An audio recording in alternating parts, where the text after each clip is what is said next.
Welcome to Getting In, a college coach conversation.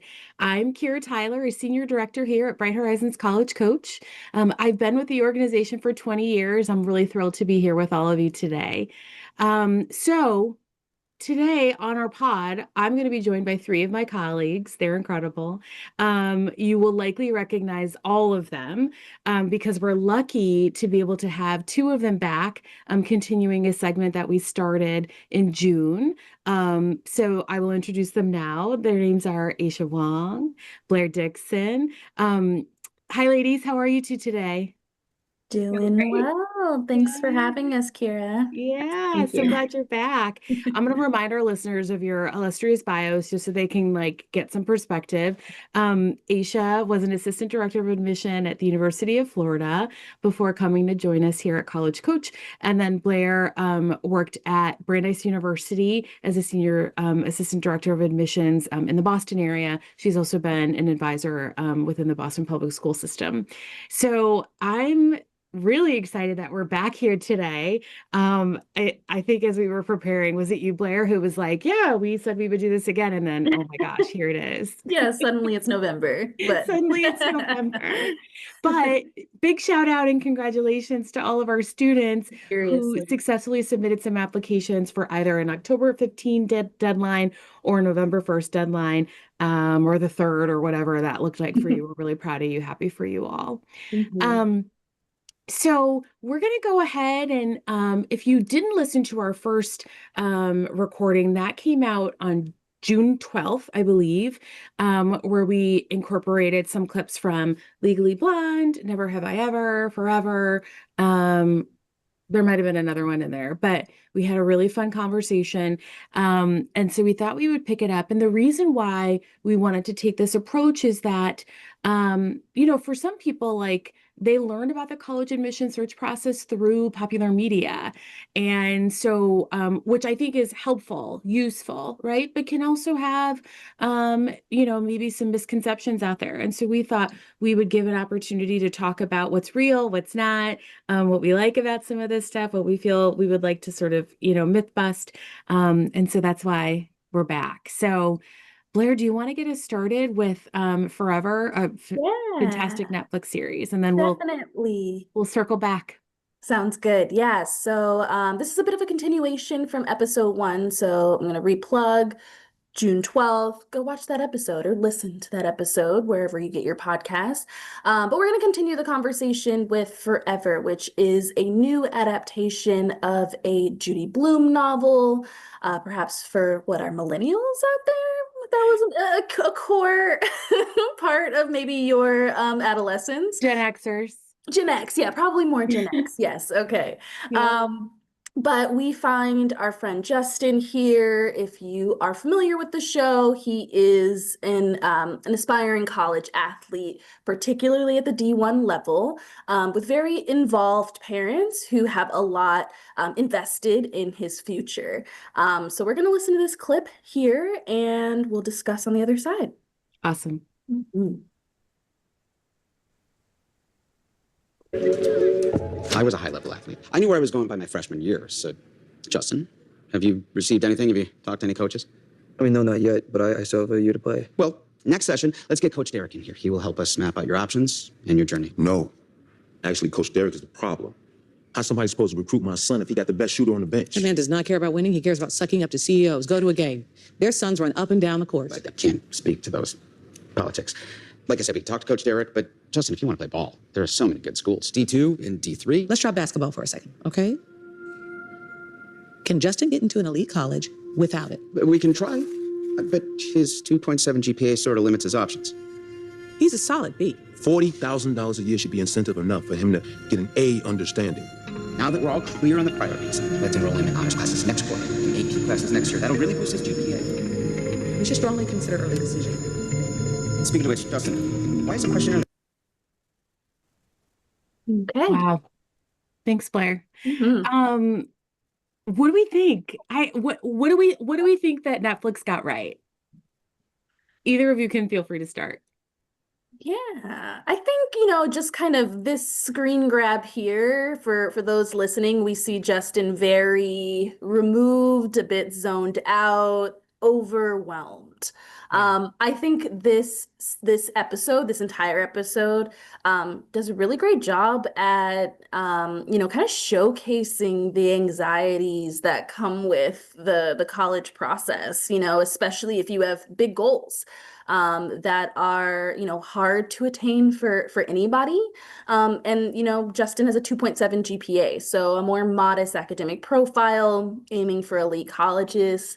It is understandable that this human is stressed. His parents are very involved, which is great. He's fortunate for that, but it can be, a lot of cooks in the kitchen. So I think, one thing I always like to acknowledge are just the spectrum of feelings that come with making this decision that feels like such a consequential next step in the rest of your life. It feels like it could be a sort of snowball, either positively or negatively. So I really resonate with this stress that we see on Justin's face. Yeah. Aysha? Yeah, go ahead. I feel the same, Blair. And I know in our last kind of conversation about this clip, we talked, I think, quite a bit about Justin kind of stepping up to the plate to maybe self-advocate a little bit and how important that can be in the process.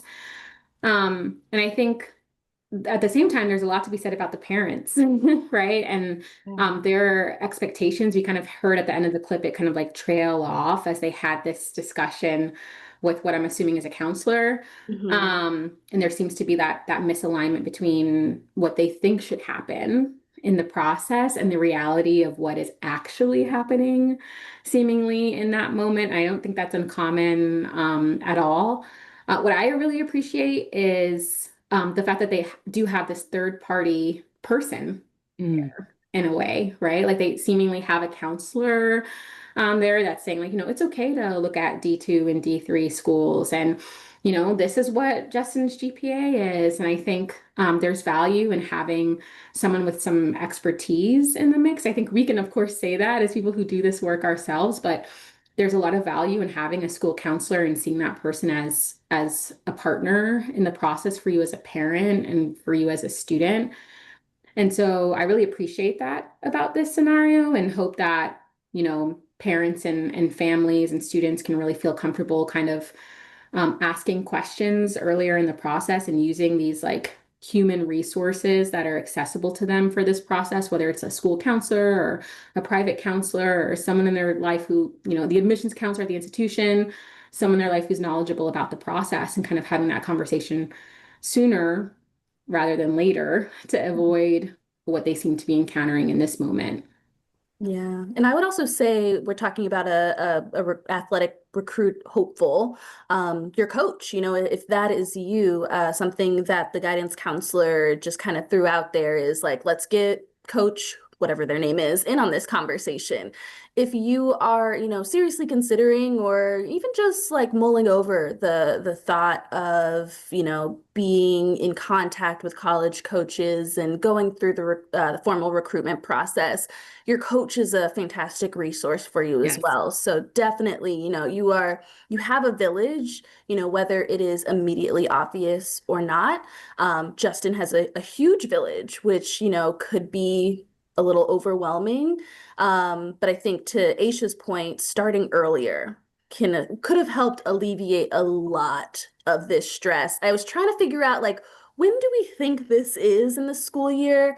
I think we're in senior year at this point. Like I think do we're too. in senior We're too fall. late. Yes.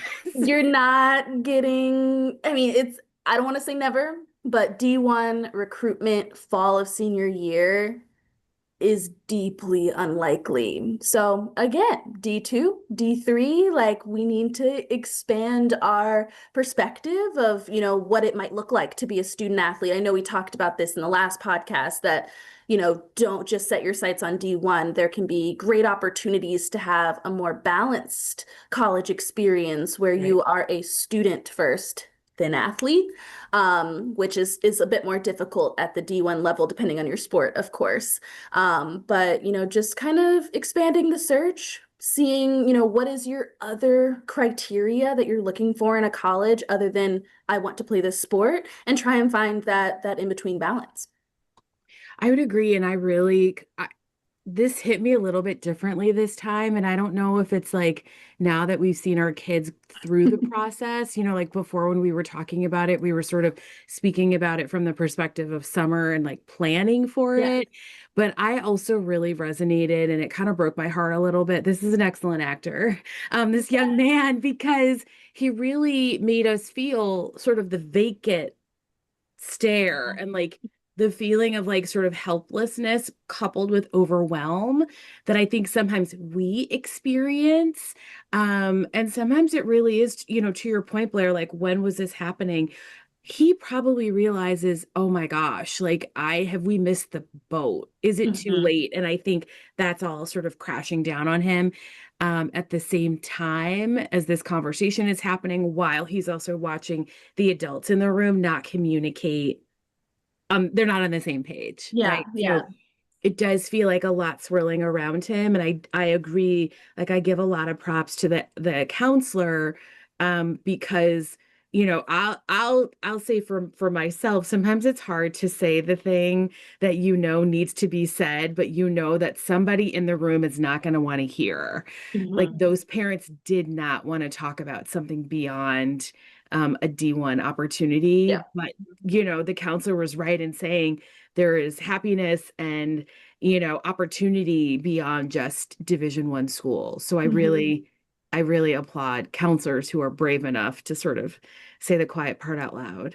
Yeah, yeah. I think, when it's crunch time, sometimes you just have to be straight up. I don't think I anyone agree. gains Mhm. from just like hiding the truth in senior fall. Like maybe we can be a little gentler if this was Yes, end of junior year, maybe the right. summer, but it's time for directness. I Yeah. agree.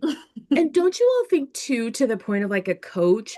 I mean, I will say I'm not raising a basketball player, but having, like I really love high school athletics and I was a cheerleader, so I watched a bunch of my friends be recruited and they also played on AAU teams, right? I think that's still a Mhm. thing, right? That Absolutely, it like Yeah. is. that actually is how you get so much exposure if you play in showcases and on tournaments and stuff like that. And Mhm. so I'm also like, is he playing on an AAU team? I know. Because, somebody should have said to him, like, this is where we're at. Yeah. Right. So people Hmm. who, everybody listening, if your child plays a club sport, like utilize that person Mhm. to not Yeah. just the high school coach. You can also Yeah. utilize that outside coach. I think Absolutely. one thing that I just want to like throw out here in Yeah. general, as we're Mhm. consuming this media, watching these clips together, I think that the writers of television shows are so behind on just how selective and difficult it is to get into college these days. And we're talking about like, the colleges that tend to be featured in shows, the name Mhm. recognizable ones, the ones we Mhm. all kind of it's in, our vocabulary. I don't think they quite know like how selective, like if we continue to watch this episode, that top choice for Justin is Northwestern. So like so Mhm. 2.7 Yeah. Northwestern, I think, there's often, this underrepresentation of just how selective college has gotten these days. So for those young people listening to this episode and consuming a lot of media, don't realize that this is fiction, right? Like this is not the your lived experience, and don't allow it to feel like you are behind or there's something wrong with you because these the kid in forever got into Northwestern with a 2.7, so that'll happen to me. Just like separate reality from fiction a bit. It really hurts my feelings that it is Northwestern, and I thought we had a silent pact that we weren't going to say it.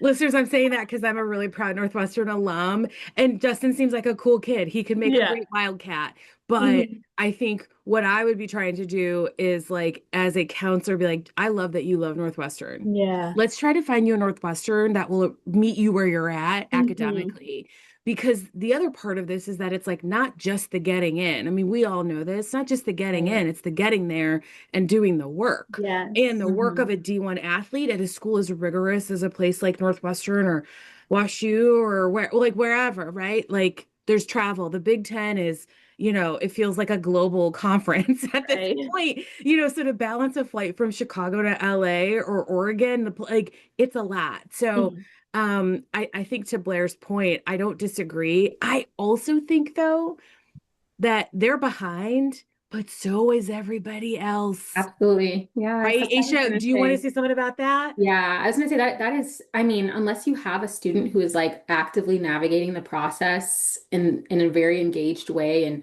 you're playing a heavy hand and kind of like helping them navigate through this process, you probably have no sense of it. Like your foundation of understanding is built on your own experience, if you have one. Not everyone navigates that process themselves, and maybe 20 years ago when you were navigating it, you applied to just one school. That was absolutely typical. So yes, every day I talk with parents where they're like, what is happening? What is this? And I'm like, yeah, this is what the landscape is. This is where we are right now. And things are so rapidly changing that I can't even tell you for your younger student who's 5 years, coming behind, what it'll even look like for them. And so I'm not in any way surprised that what we're seeing in media doesn't necessarily feel accurate. And like Blair said, I hope families are kind of doing the legwork to build their own understanding, that students especially are doing some legwork to build their own understanding and really, making the most of the resources, the expertise that could be accessible to them through their high school or through their coaches or through other parts of their life. Yeah, I agree. I'm going to move us on in 1 second, but I just want to, I know we've said this before, that the terminology of elite colleges, like we don't use that language. Like that is not appropriate. And so what that gentleman really meant, or what that family meant, was highly selective. That's really what they meant. Northwestern and regular admits under 5%. And so we're talking about that small slice of schools that is really skimming off the top of the applicant pool, right or wrong, that's their process. And so, we don't use that terminology. I think that's a helpful language. So we would say anybody who's really doing this work in a student-centered way is saying highly selective, not elite. Exactly. Okay, cool. Let's go to the next one, which is also from a Netflix series that I really enjoyed, called Atypical. Blair, do you want to set up the clip? Yes, Okay. definitely. So Atypical, just a quick summary, follows Sam here, who is on the autism spectrum.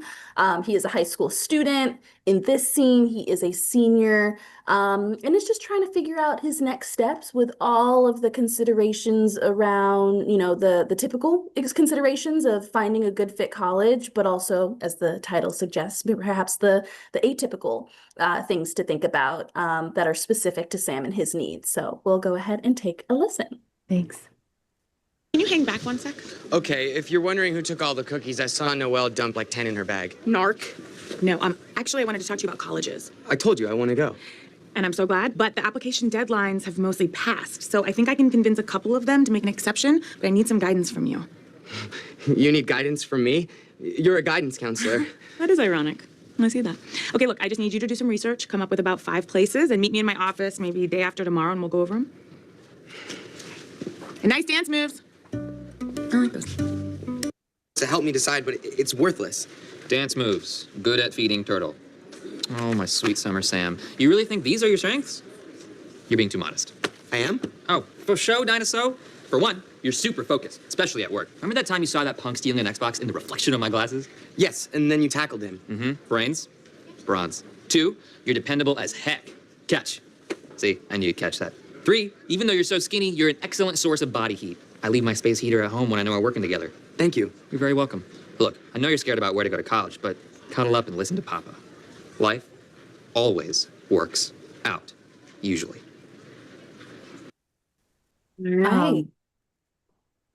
I will say to the listeners, we have sped up the clips. So Yes. I meant to say that for forever. They are not speaking as quickly when you view it, if that was troubling to you. Let's start with the first one. Aysha, do you want to kick us off? Yeah. What initially stood out to me, and it's hard because I don't have a full sense of like where we are in the timeline, right? Like in the admissions process and Yeah. in the potential application cycle. But what really stood out to me was the counselor saying, okay, like come back to me with, your list of five. Do some research and come back to me with your list of five. And I think, wow, I wish it worked like that. In a way, I wish I could say to a student, like, go do your research and come back with five Right. schools. But the process is really so much more involved than that. And it really starts with like a lot of this like self-reflection work and these decisions around what you really need or what you really want from a college experience or college environment. And this kind of skips over that a little bit for me. I wish we had an opportunity to see more of like how that counselor would counsel him through this like really robust process because crafting a list is hard. And I think students underestimate it sometimes, like how hard it is to really like pick schools that you can actually see yourself at. And so in a way, it feels almost like it's a little bit downplaying how involved it can be. And I wish it was a little bit of a better representation of that. Yeah. Yeah.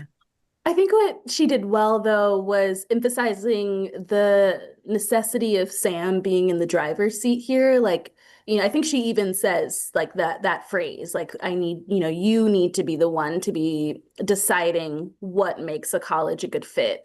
And I think that is critically important to understand for our young people and families going through this process is that no one can tell you what the best colleges for you are. I think we all, get those meetings, those calls where they're like, basically like, what are the best programs for me? And I'm like, well, we would need hours to understand who you are, what your interests are, what your goals are, to be able to just, spit that list out for you. So I think, it's really important to emphasize, and they did well in this show, especially if you have, less typical needs. Like you need to figure out what are your non-negotiables? What are the things that if this college does not have this thing, or if this college has this thing, it's simply not a good fit. And that's okay. What are some of the things that would be nice to have? Like you would really love for this to be on campus, but if it's not a complete no. And then, of course, like your red flags as well. So, I think we're really emphasizing utilizing your resources here. We talked about like human resources when we were talking about forever. But in the college search, there are, of course, human resources, but there are also digital resources as well. College questionnaires. We have one here at College Coach. Our customized college list is your way to categorize your interests and your criteria so that we can help identify a comprehensive list of colleges for you. But College Board has their Big Future College search. If you have a Naviance or SCORE or Maya Learning at your high school, there are college search questionnaires there. But again, I think what we're seeing is the media is not quite sure about the college timeline. So a lot of these episodes are happening pretty last minute. Like I believe Right. Sam is also a senior. In a later clip, his girlfriend has already gotten an early decision to Bowdoin. So we are, in January at this point, and he is first identifying his list of schools, which it happens. That's okay. It's not to Yep. say January is too late to decide on where you're applying. There are plenty of schools who have deadlines all the way through March, April, sometimes through the summer.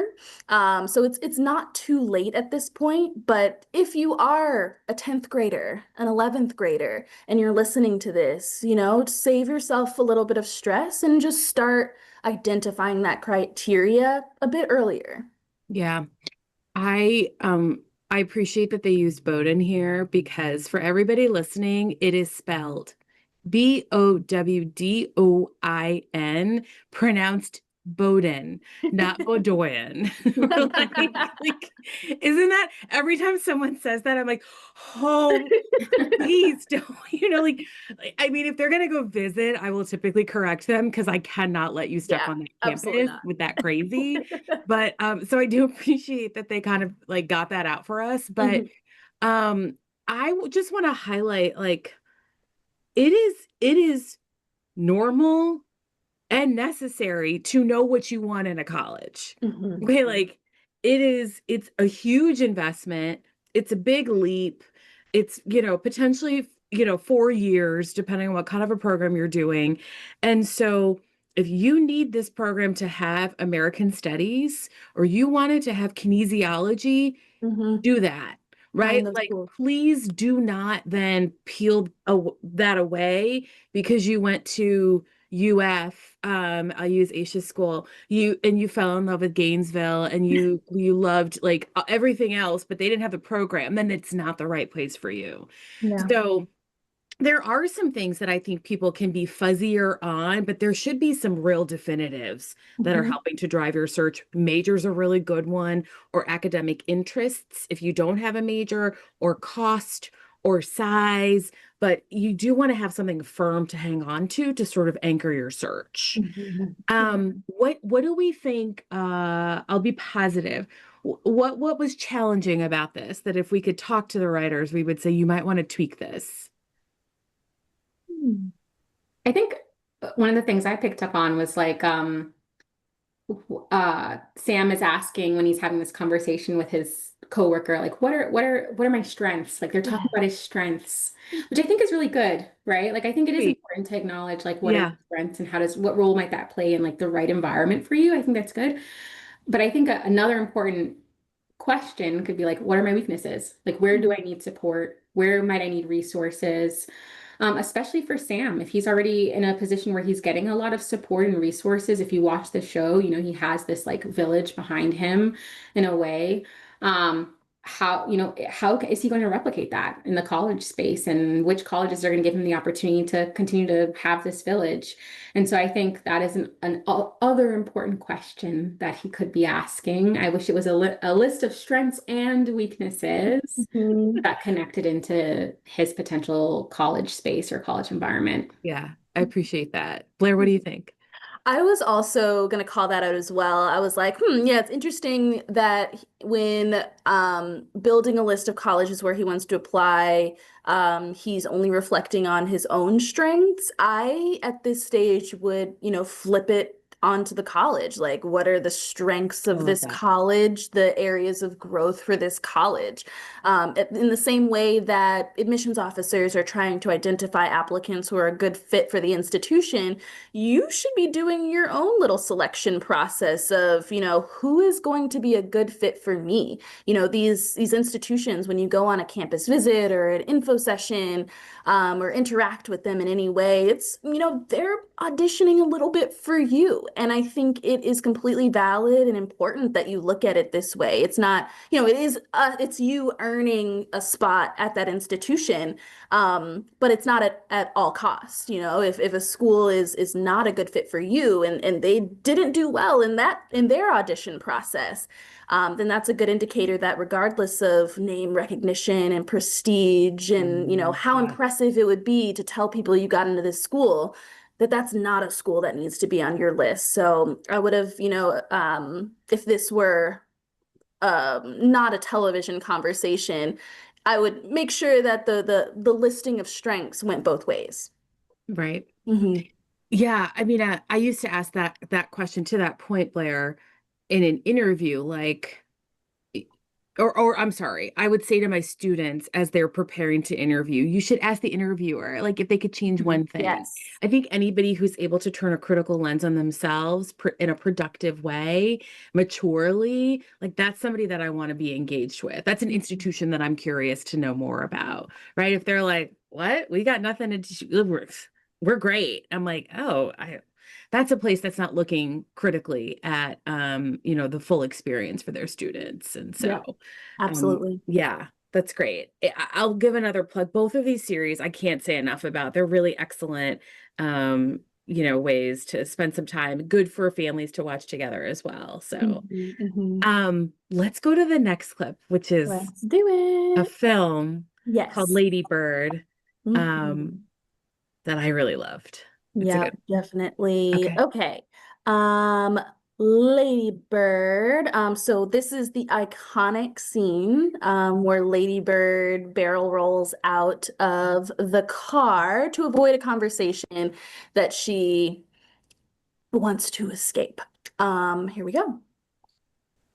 I want to go where culture is, like How New in the York, world did I raise such a or at least snob? Connecticut or New Hampshire, Well, where you writers couldn't live in the get woods. into those schools anyway.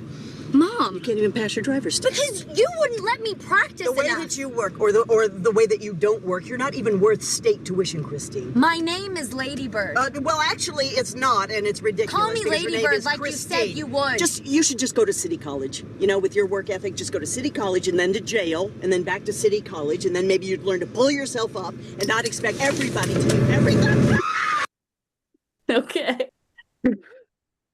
Hilarious. As Blair said in the setup, the screaming was her opening the door fully mid-drive and rolling out the car. Yeah. So yeah. Avoid an uncomfortable conversation. Like that was a rough one. That was a rough conversation between mom and kid. That was a rough one. Have either of you guys ever found yourself in that situation in our work? Yes. Yeah, Yes. right. Yeah. Yeah. This is a PSA to families. Adults, get it together. Okay, like when you're talking to your kid's counselor, college counselor, school counselor, whatever, coach, I don't care. Like you're not there for therapy. You're there for a particular problem that needs to be solved, worked on, explored, questioned.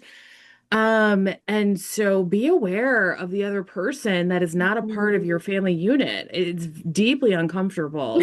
To be watching someone. I mean, I think that's part of my parenting is like watching people say rough things to their children in front of other people, which always I'm like, what are you saying when you're not in front of people? But so that's my hot take. But you too, feel free. There's a lot here.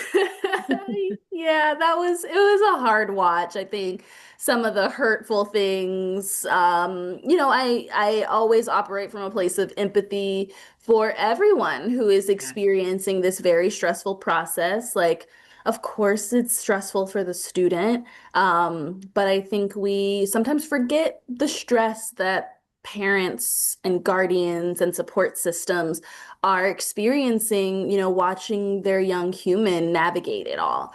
I think she took it very far with some of the things she said. But that's another thing, just like the Forever clip, it does a good job at capturing the stress and how that might manifest. But what they did well, I think, we've been talking a lot about identifying your criteria. Lady Bird has some criteria. I don't know, would we agree? Like she wants to go to the Northeast where culture is, where writers live in the woods. Connecticut. Yeah, so she Shout has out Connecticut. Shout no out problem. I'm not denigrating your culture. But I think Lady Bird takes place in Sacramento. I think we often connect with students who are trying to get as far from their hometown as possible. It doesn't get much further from Sacramento than that. So she has a good idea of, I would say, the vibe she's looking for in a college, which is where criteria starts, is like, how do you want to feel? What do you want the people on that campus? What do you want that energy and culture to be like? I think she, I don't know exactly when this took place in her college journey or in her high school journey, but we would want that criteria to expand much further, get a little bit more nitty gritty into the granular of like, okay, what define culture? Like, what do you want to have access to at your college? Think about the surrounding community, resources on campus, experiential learning opportunities, access to internships, whatever. But if I were Lady Bird's counselor, I would encourage her to just dig in a bit further. Yeah. Yeah, that's kind of similar to what I was thinking. I do empathize, and I empathize with both Lady Bird and her mom. I know that her mom is coming from, to me, seemingly a place of fear, right? Yeah. And I don't think that's uncommon for parents to worry about how their child is going to manage in the real world, how they're going to manage their independence in the new college space. And sometimes it manifests like this, right? Unfortunately. But that I do see it as a manifestation of fear. Absolutely. I think for me, my advice, like when I think about like a parent, I'm not there yet. My daughter's only 6, but I will be there eventually. And as I think about that, I think like, man, like it just listen. I just want to tell her mom, just listen. And lead with curiosity. Like that's something that I try to put into practice, even when I'm feeling like completely stressed out by my 6-year-old who's like asking me a million questions. How can I lead with curiosity if she's having a hard time and it's so obvious that Lady Bird is having a hard time? What role can I play in curiosity? What questions can I ask that might help me discover, like you said, Blair, what's under this, right? Like what makes her feel equipped to go so far away from home, and what skills does she thinks that she possesses? What skills could she grow? Like how can we dig into those pieces? And maybe this is a way for us to avoid being at odds and to come together around some really important things that should happen or need to happen for this to work for Lady Bird. Yeah, I want to leave us enough time to sort of take our big, like share a big takeaway, but I think the fear piece is really, really big. And I'm 10 years ahead of you, Aysha. So this is literally staring me in the face every day. And I do think it's fear. I also think it's a little, sometimes it's judgment. As a parent, I don't want to project onto the character, but what I sense could be judgment. Like you want to go so far away, you're going to go to prison. Like there is something beyond, there is something there that's living, coexisting with fear. And I think it's like whatever the mother didn't do, wanted to do, couldn't do, I don't know, that now Lady Bird is really trying to get to on her own, very far away. There is something there. And I think in a parental child relationship, there's nobody that can cut you as deep as your own kid, right? Sometimes with truth, but also sometimes like, whoa. And I have a phenomenal kid, everybody. So, but I think it really is like they don't know. They're just saying their version of their truth as they see it. And so I think the way that we consume that sometimes is just to wild out as parents and act out. Actually, they both acted out. Yeah. Like so in any case, but the idea too, going to starting at community college, I think I'll say affirm over and over again, excellent, great, a wonderful opportunity if someone has that ability to do that, whether they're ready to go away and can't for whatever reason, or needs a little bit of a bridge to get to a 4-year. Excellent. Okay. Aysha, what do you think is like, if we could share like, one big takeaway from our clips, what would you say? Slow down. Everybody slow down, breathe. This process is going to be happening. But take step back a minute. Don't allow your emotions to drive the actions that you take in this process. Like, don't just be driven by like this thing you're feeling right now. Try to look at the broader picture and slow down to do that. Great. Parents, students, Blair. everybody. Yeah, right. I think that's really good advice. Blair, what do you think? Yeah, I'm gonna quote Sam's friend. What is his name? I forget. Where I he forget, says, but he's hilarious. He's a hilarious in the character. show. But he says when Sam is expressing his stress, life always works out usually. I find that to be quite true. And every young person I've worked with, maybe their hopes and dreams and like biggest reach school didn't work out, but something always works out. If you are building a good list, you are going to have good options that you are excited to accept. So, I'm a big believer of just kind of, let the universe lead you to your path. It'll always work out. You'll end up where you need to be. Blair, those vibes are top tier, phenomenal. Thank you. I'll say like savor it. It is something's going to change, whether your child goes literally 4,000 miles away or does community college, has a trade, gets a job, whatever, gap year, I don't know. Something is going to change. So try to savor it. Because whether you like it or not as a parent, or whether you're ready to or not as a student, you're moving into a different period. And I want everybody to sort of, to Aysha's point, slow down a little bit. To Blair's point, it usually works out. And I've had a great time with you guys. This was so fun. It was Thank you so fun. guys. Thank you so much. To our listeners, we're going to take a little breather. We'll come back with our financial aid. She's not really financial aid. She's our finance colleague, Chrissy Foran, and we'll be talking about merit aid. Thank you, Aysha and Blair. Appreciate you too. Welcome back to College Coach. Getting in a College Coach podcast. Oh my gosh. It's so nice to have you. I'm still thinking a little bit about our clips from the last segment. Just a reminder for our guests, if you haven't listened to the first one, it was a two-parter, a longer segment with some colleagues talking about clips in the popular media about the admissions process. But I mean, I'm excited to be here with you again, Chrissy. You can exactly. You could end it with me today. Yes. So to our listeners, I'm back with Chrissy Foran. She is my finance colleague on the team. She's incredible. She's worked at a variety of institutions. Yeah. How are you today, Chrissy? I'm good. I'm in sunny Phoenix, Arizona, so I'm having a good day of 80 degrees. Oh, wow.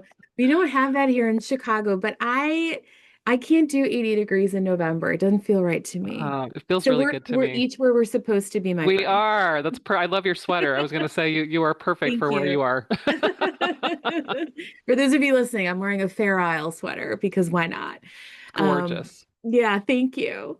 So we're going to talk about merit aid today. It's a really hot topic. It comes up, I feel like, equally in our conversation, but you definitely more as a finance person, but working on the admission side, I hear about it a lot. And so I feel like now that our first official deadline sort of November 1st has passed and people start thinking more about, merit aid, it was a good time to sort of tackle the topic. So, this is going to be a good conversation for our families with seniors, but also a great conversation for people who have juniors and sophomores. Absolutely. To get ducks in a row. So, I have a bunch of questions and I figure we can just kind of go through them and, I'm so happy I'm here today because this is one of my favorite things to talk about with families. I love Merit Scholar. I love it. Love being able to talk about it. So I do too. It's like the one finance thing I'm not like, well, I'm like, let's dive in. So let's pull it back and make it real easy for people. What is merit aid? So merit aid, really, it's academic scholarships. So it's just another word for an academic scholarship. But merit aid, really, it's scholarships that are offered by schools, by colleges. Yeah. It's really a recruitment tool for students who are higher academically than the average student that school normally admits. A lot of families really think, oh my gosh, my son or my daughter did so well that this school is rewarding them for this, giving them this scholarship. It's not a reward. It's a recruitment tool. So schools are really giving it to students. It's always or usually based on the student's academic record. So they're looking at everything they do for admissions, their GPA, their transcript of classes, any extracurriculars, their essay, sometimes SAT, ACT scores. So it's all based on that, but it's a recruitment tool that schools will offer students money to come to school there if they are academically higher than the students that they normally admit. Yeah. I love hearing you say that, Chrissy, about it being a recruitment tool because I think I absolutely agree. I know that. Yeah. When I'm talking to families, though, I talk about it as an award more often because sometimes that's also a way that I can get families to expand their list. Is if I talk about it as, as opposed to no, this is to get you there. It's to say no, you earn this. They did earn it. Absolutely. They did earn it. Yeah. Yep. They worked hard for it. Yeah. So I like that other perspective. That language I think is really interesting. So, okay. So we're saying this is something, it's a recruitment tool. How does a student or a family become eligible? Meaning you did sort of say testing, grades, all of that stuff. Is there something though that they have to fill out? This is a hard answer. Not usually. So typically there isn't usually anything else a student needs to do except apply for admissions to a school. Yes. Most often, students are automatically considered for merit when they apply to colleges. So the colleges use their admissions application, compare them to the other students being admitted. There's nothing else the student needs to do. However, there can be some one-offs. So that's the important part, I think, of today's conversation too, is there can be one or two schools on your students list where the school might have students might need to apply before a certain deadline. So there are schools that will say, make sure you apply by November 15th if you want to be considered for all of our merit scholarships. Yep. Some schools, I worked at a college that had a separate application for merit scholarships that was a link on their site under their merit information. And if you didn't know that, you might miss out. Some might require financial aid applications. So there can be different criteria for schools to give students to be considered for merit.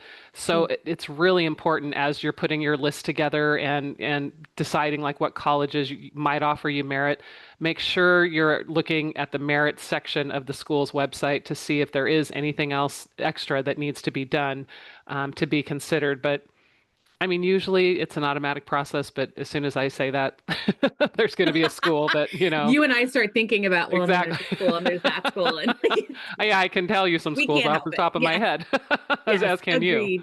Agreed. But no, I think that that's really great general information to get people started.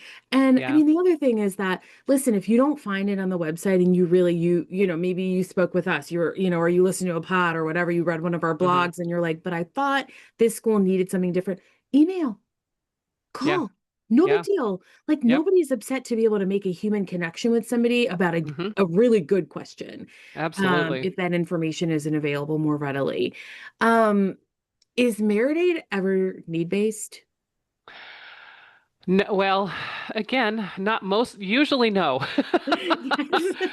So merit aid can be need-based. Most often Yeah. it's based on academic profile. So it's an academic scholarship, but there can be some schools that have both. They can say that we have merit scholarships both based on academics, but they could have some that have a need component. Yes. So there could be some scholarships that are what they call named, that a school actually has a name for the scholarship. It's not just a general scholarship fund.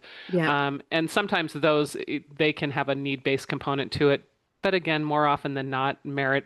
That's why I love merit, because it's usually not need-based. So families that maybe aren't eligible for financial need and financial aid, they can really target some schools that might offer some merit scholarships, and Totally. it can be a really great way to get some free money to help pay for college if you're applying to the right schools. And but yeah, it's a great idea to read the school's website for merit, because a lot of them will list kind of the different scholarships that they have, and they'll name Yes. them and the amounts and if there's a need-based component. But most schools have merit that has nothing to do with financial need, which is great.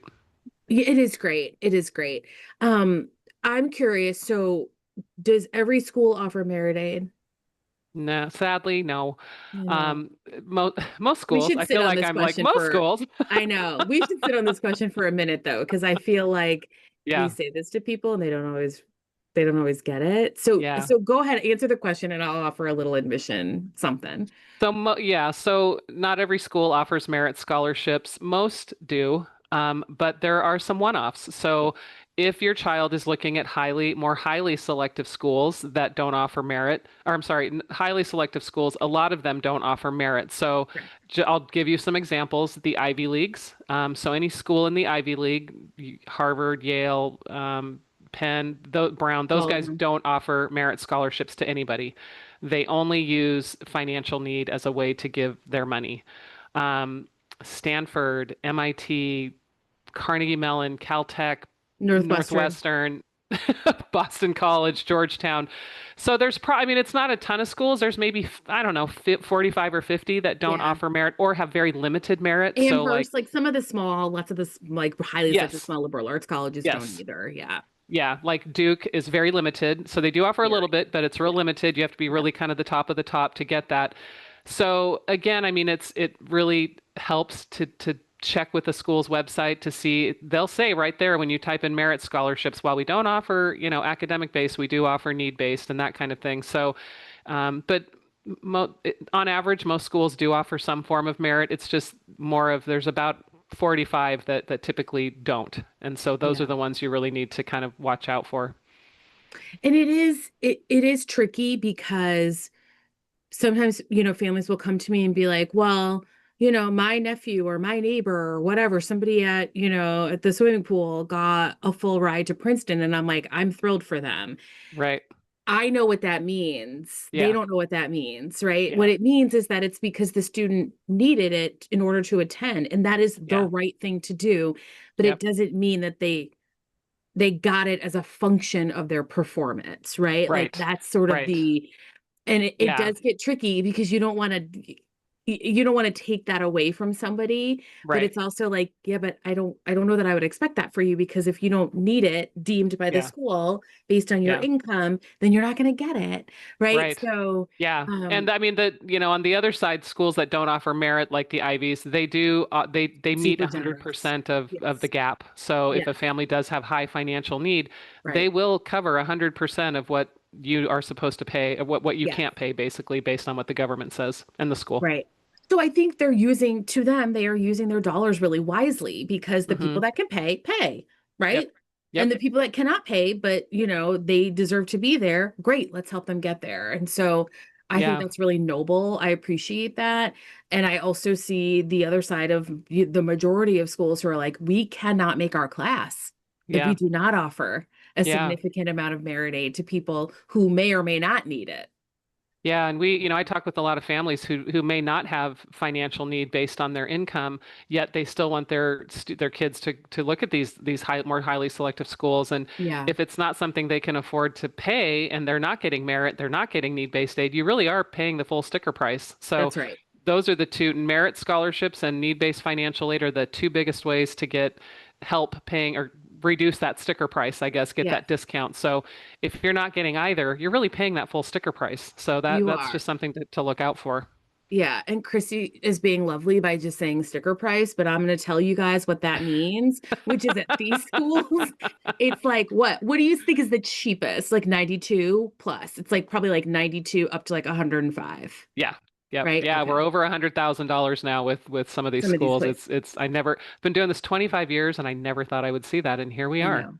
It's wild. Yeah. So the sticker price, everybody, is a number, close to six figures, if not in that area. So, okay. I think that'll be really helpful for our families. Yeah, absolutely.